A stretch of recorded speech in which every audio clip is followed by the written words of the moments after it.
We got basketball back in our lives. Teddy, game 3 of the finals tonight in Oakland. Questions swirling. We know Kevin Durant's out. How effective will Klay Thompson be if he does take the court tonight? But hot topics of the day, let's start with those first, Teddy.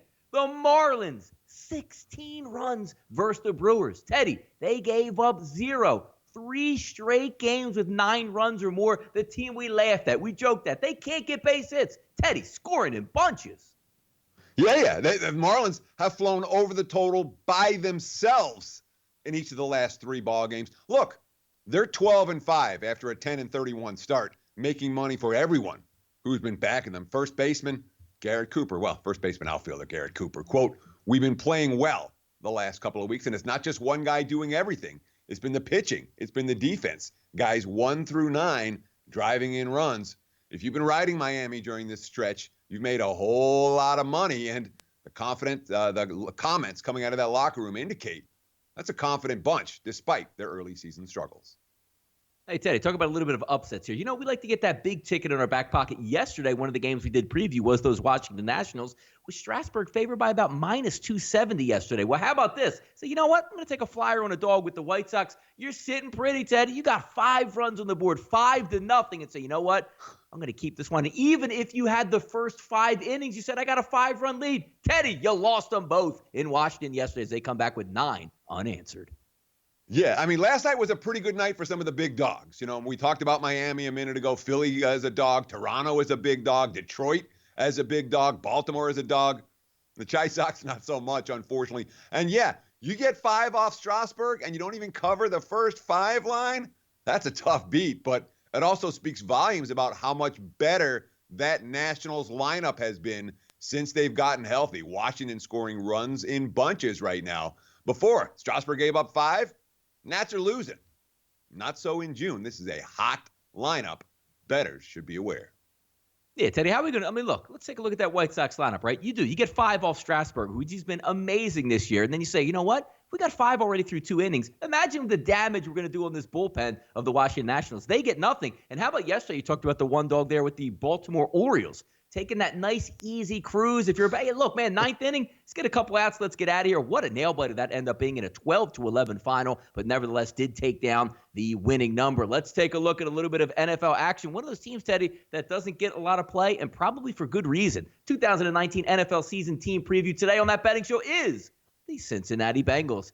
Yesterday, Teddy, we had a team that's probably 25-1 or so to win the NFL title. How about today? The Bengals, 125-1 to win the 2019 championship, 66-1 to win the AFC, and their team total right now, a little bit juicy here at 5.5, minus 148 here at DraftKings. The Bengals last year, Teddy, finished up 6-10, 1-5 in the division. Out goes Marvin Lewis. In comes young head coach Zach Taylor. As we take a look, I like the skill positions that they have here. Good wide receivers, good running backs. It's all going to come down to, Teddy, if that quarterback can take the next step here that we've been waiting for the Rocket Andy Dalton. But not a lot to look forward to here. If we take a look at the opening of the season, starting with 3 of 4 road games at Indy, Baltimore, Carolina, and Atlanta, things ain't looking too good, Teddy, in Cincinnati. No, and of course, I mean, this team was awful last year, and that's why Marvin Lewis finally got shown the door at the end of the season, minus 0.8 yards per play. Every single time they snapped, their opponents gained almost a yard more than the Bengals did. The rushing was okay. No differential there, 0.0 differential. QB rating, well, for the season, it was 88. Dalton had an 89. Driscoll had an 82. Opponents had 100 QB rating against this formerly good Cincy defense. They can't even blame turnovers. +1 in turnover margin in 2018.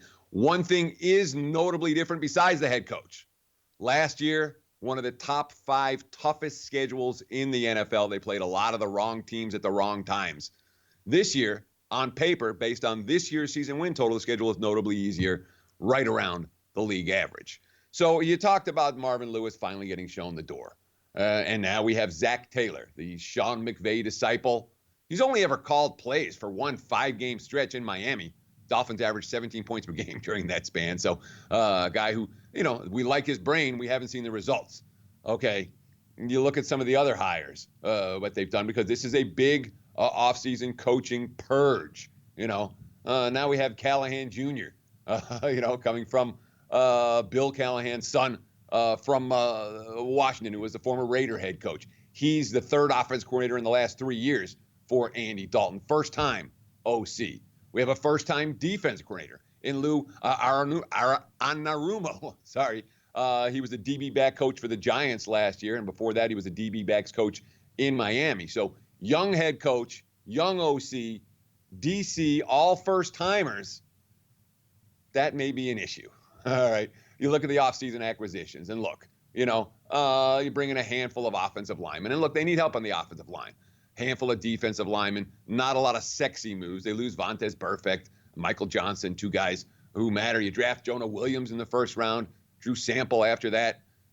It's not an exciting roster. And you talk about some of the skill position talent. Look, Andy Dalton has a cap hit of only $17.7 million this year. That's why he's on the team, because he's not making big time quarterback money. But you get what you pay for. Defensively, this team looks a step down. Offensively, I'm not excited. I don't trust this coaching staff. Bengals not high on my list of teams to support heading into 2019.